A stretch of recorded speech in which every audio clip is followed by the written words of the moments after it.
नमस्कार।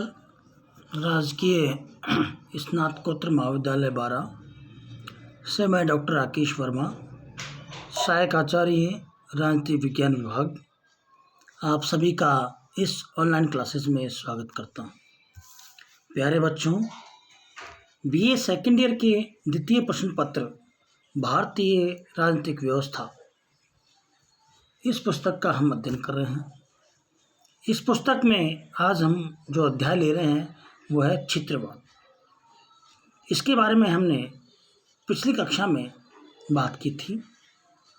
आज हम क्षेत्रवाद के बारे में बात करते हैं कि क्षेत्रवाद के बारे में पिछली कक्षा में हमने जो बात की उसमें प्रोफेसर रजनी कोठारी का हमने क्षेत्रवाद के बारे में दृष्टिकोण और उनका विश्लेषण के बारे में बात की। इनकी पुस्तक थी पॉलिटिक्स इन इंडिया, जिसमें इन्होंने क्षेत्रवाद के बारे में बताया। आज की कक्षा में हम क्षेत्रवाद के दुष्परिणामों के बारे में बात करेंगे। क्षेत्रवाद की भावना जनजीवन में जड़ पकड़ने के कारण आज हमारा देश अनेक क्षेत्रों में बंट गया और प्रत्येक क्षेत्र के लोग दूसरों पर अपनी श्रेष्ठता को प्रमाणित करने का बीड़ा उठा चुके हैं।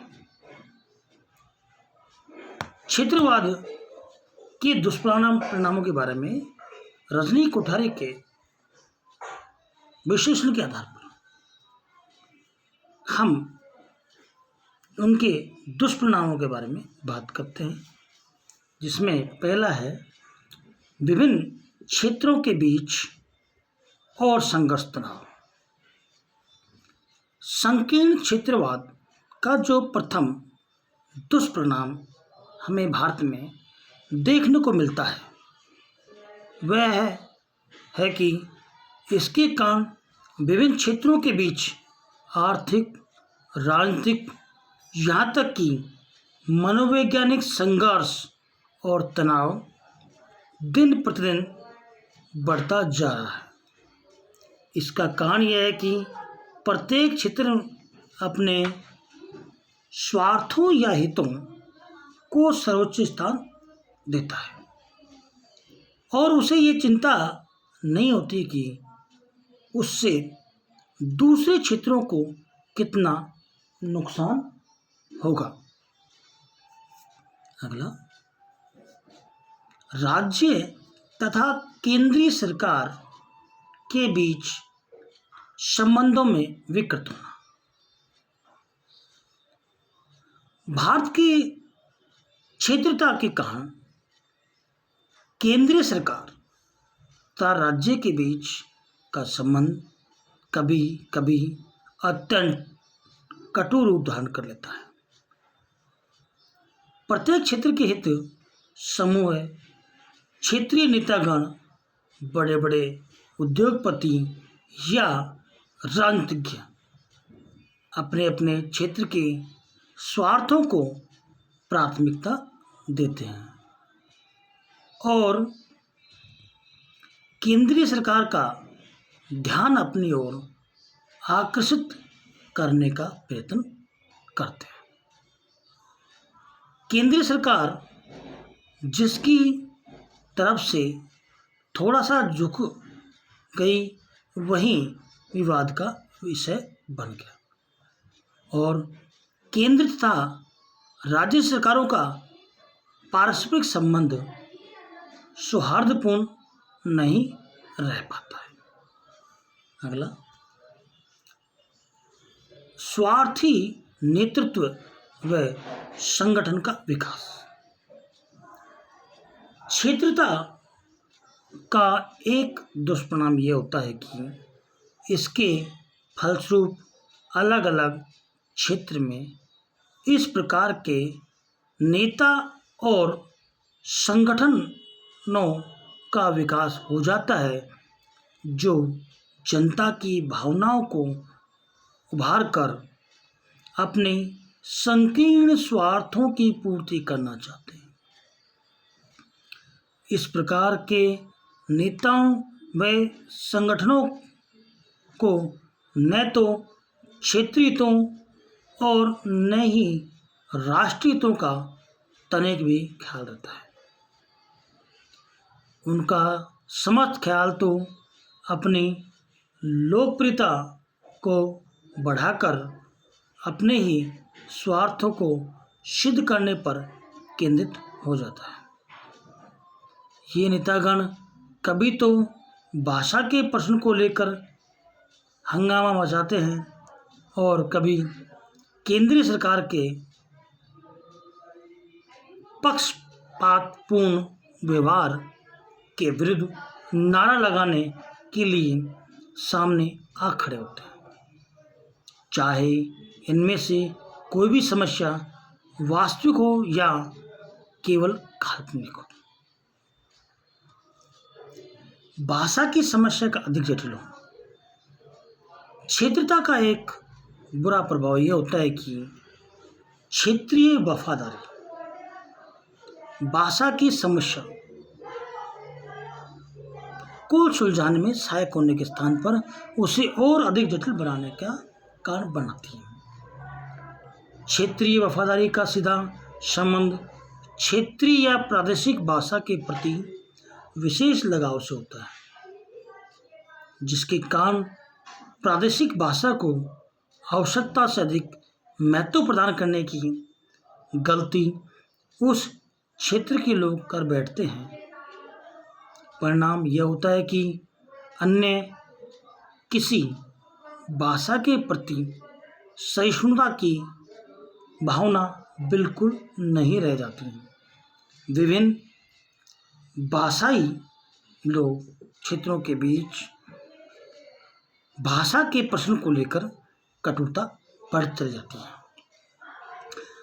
क्षेत्रीयता का यह परिणाम जन कल्याण और राष्ट्रीय प्रगति के दृष्टिकोण से अत्यंत घातक सिद्ध होता है।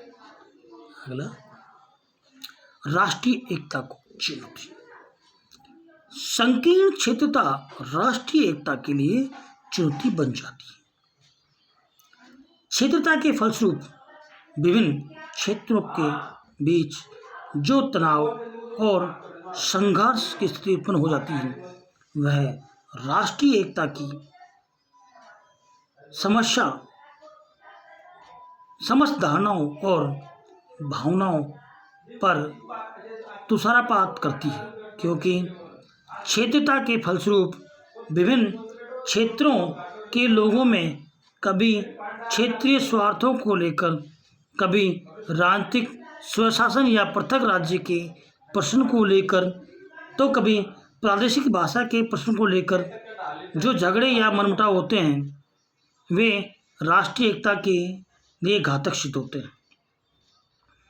क्षेत्रवाद की बढ़ती हुई प्रवृत्ति पर टिप्पणी करते हुए राजनीतिज्ञ ज्योति बसु कहते हैं कि समय बीतने के साथ साथ मैं भारतीयता को कमजोर होते हुए देख रहा हूँ।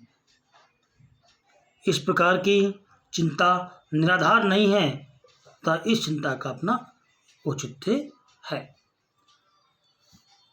क्षेत्रवादता को रोकने के उपाय। हमारे लौह पुरुष सरदार वल्लभ भाई पटेल को राष्ट्रीय एकता के रूप में, प्रतीक के रूप में मानते हैं। इन्होंने जब भारत आजाद हुआ, अपनी बुद्धि बल, शक्ति बल के आधार पर भारत को एक श्रेष्ठ राष्ट्र के रूप में देखने की सोची। इसके लिए उन्होंने काम किया। विभिन्न रियासतों और जागीरदारों तथा अंग्रेजी शासन से स्वतंत्र हुए क्षेत्रों को एक भारत के रूप में स्थापित करने का कार्य किया। इसको रोकने के उपाय हम सुझाते हैं आज कि केंद्र सरकार की नीति कुछ इस प्रकार होनी चाहिए कि सभी उप संस्कृतियों क्षेत्रों का संतुलन, आर्थिक विकास संभव हो जिससे कि विभिन्न क्षेत्रों के बीच आर्थिक तनाव कम हो। दूसरा, सभी क्षेत्रों के लोगों को समान आर्थिक सुविधाएं प्रदान की जाए, जिससे कि अनावश्यक प्रतिस्पर्धा व ईर्ष्या की भावना बना न सके। तीसरा, भाषा संबंधी झगड़ों का हल शीघ्र ढूंढ लिया जाए। इस संबंध में सबसे उचित यह है कि सभी क्षेत्रीय भाषाओं को समान मान्यता प्रदान की जाए। हिंदी भाषा को किसी भी क्षेत्रीय समूह पर जबरदस्ती न थोपा जाए, अपितु इस भाषा का प्रसार व विस्तार इस ढंग से किया जाए कि विभिन्न क्षेत्रीय समूह स्वतः ही इसे संपर्क भाषा के रूप में स्वीकार करें। प्रचार के विभिन्न साधनों के माध्यम से विभिन्न क्षेत्रों के सांस्कृतिक लक्षणों के विषय में लोगों के सामान्य ज्ञान को बढ़ाया जाए, जिससे कि एक क्षेत्र के लोग दूसरे क्षेत्र के प्रति अधिक सहनशीलता की भावना को अपना सकें। केंद्रीय विधानमंडल में सभी क्षेत्रों के नेताओं का संतुलित प्रतिनिधित्व हो, जिससे कि क्षेत्रीयता पक्षपातपूर्ण नीतियों का खंडन हो सके और केंद्रीय सरकार के इरादों पर किसी को भी संदेह न रहे। जहाँ तक संभव हो, व्यवहारिक हो, उप सांस्कृतिक क्षेत्रों को उचित आकांक्षाओं की पूर्ति के लिए की जाए, यदि उनका कोई बुरा प्रभाव राष्ट्रीय जीवन व संगठन पर न पड़ता हो। केंद्रीय सरकार तथा राज्य सरकारों के बीच पारस्परिक संबंधों को अधिक सौहार्दपूर्ण बनाने के लिए दोनों ही पक्षों को इस प्रकार की नीति तथा आचार संहिता को अपनाना चाहिए कि पारस्परिक विश्वास टूट न जाए और ऐसे अवसर कभी ना हो जिसमें भावना भड़काने की बात आए। राज्य सरकारों को और विशेषकर केंद्र सरकार को द्वारा क्षेत्रीय नेताओं को इस प्रकार का मौका कभी नहीं देना चाहिए।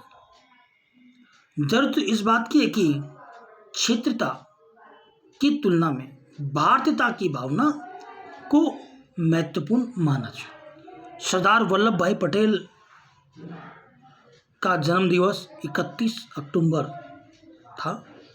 इस दिवस को राष्ट्रीय एकता दिवस के रूप में मनाते हैं। उन्होंने राष्ट्र की भावना को ध्यान में रख करके एक भारत श्रेष्ठ भारत की भावना के हिसाब से उन्होंने कार्य किया। क्षेत्रवाद भारत में स्वतंत्रता के बाद भारतीय जनमानस में नवीन आकांक्षा उठने लगी। राज्य के नीति तत्व, पंचवर्षीय योजनाएं आदि कार्यक्रम इसमें काम किए। क्षेत्रवाद का भारतीय राजनीतिक शैली पर काफी प्रभाव पड़ता है तथा आंदोलन राजनीति को बढ़ावा मिला है। संघर्षात्मक प्रादेशिकता की भावना को समाप्त कर उदार सहयोगी प्रादेशिकता की भावना के प्रसार की आवश्यकता है। भारत जैसे देश में क्षेत्रवाद को समाप्त कर पाना संभव नहीं, परंतु क्षेत्रवादी प्रवृत्तियां संयमित और नियंत्रित रूप से रहे तथा क्षेत्रवाद और राष्ट्रवाद में सामंजस्य की स्थिति संपूर्ण अंशों पर बनी रहनी चाहिए। क्षेत्रवाद के सकारात्मक पक्ष में बात करें हम कि क्षेत्रवाद होना एकता के रूप में तो ठीक है, परंतु भारत के संघ से अलग होना या अलग राज्य की मांग करना जिससे टुकड़े हों, वो गलत है। आज की कक्षा में इतना ही। सभी का इस ऑनलाइन क्लासेस में धन्यवाद। Thanks of all. जैसा कि आप सभी को पता है, कोरोना वायरस चल रहा है।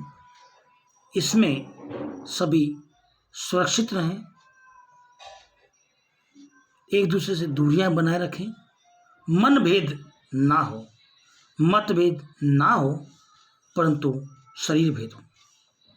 हमें हमारे शरीर को दूर रखना है, सैनिटाइजर का प्रयोग करना है, लोगों से फ़ोन पे वार्तालाप करते रहें, हालचाल देखते रहें, वीडियो कॉल करते रहें, दूरियां बनाएं, मन की नहीं तन की। सभी का इस ऑनलाइन क्लासेस में धन्यवाद। Thanks of all. अगली कक्षा में आपसे पुनः मुलाकात होगी। थैंक्स।